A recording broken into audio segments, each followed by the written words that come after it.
Hello, I'm Buck Jacobs, Chairman and Founder of the C12 Group, and it's my pleasure to welcome you as a new member of our C12 Fellowship. We're excited that you've chosen to be a part of the movement that is happening across this country and join hundreds of other CEOs and owners in helping understand what God wants us to do with our businesses and how to improve our business practices based on biblical principles. Friend, before I leave you today, I also want to warn you about a couple of things that commonly come against the full enjoyment and benefit of C12 membership.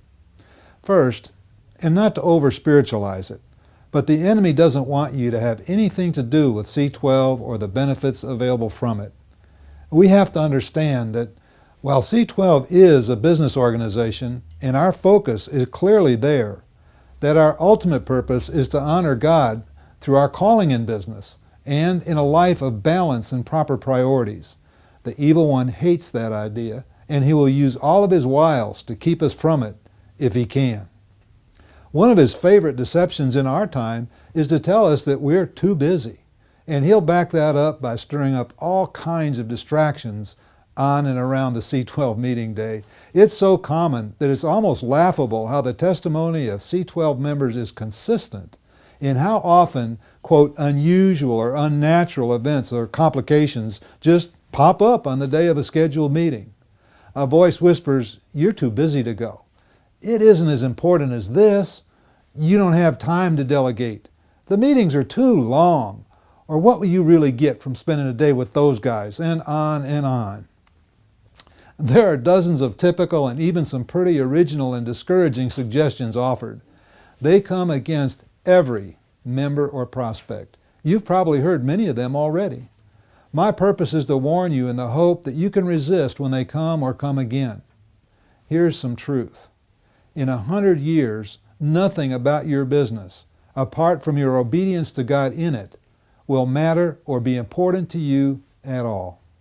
Above everything else, you and I are stewards of God's gift, and our ultimate success will be defined in those terms alone. One day each month, set aside to reflect and study together with a group of like-minded peers, is not really enough to be sufficiently strategic and reflective in our role, and especially when we weigh the stakes from an eternal perspective. But it's a whole lot better than none.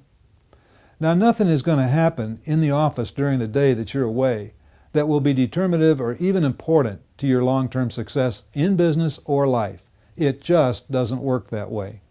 Make a commitment to use this day to test and develop your team by communicating your clear decision to use that day each month to be equipped as a Christian leader, and then setting high standards for what your team is to do in your brief absence so that your work is not simply piled up awaiting your return. From a practical point of view, as the leader, you are the single most important non-renewable resource that your company has. If you burn out or stumble into avoidable error, your whole company and perhaps your family will suffer. You owe it to yourself and to those you lead to take a day each month for personal, professional, mental, and spiritual sharpening and renewal. Making a commitment to lifetime learning is one of the very wisest investments a leader can make. Make and keep that commitment, friend. It's my pleasure to welcome you to the C12 Group. Welcome aboard. And if ever I can serve you or help in any way, I'm not too busy. Give me a call or shoot me an email. I will look forward to hearing from you. God bless you. From a raindrop to a river, from one word into a song, source of all gifts, friend and forgiver, bring us together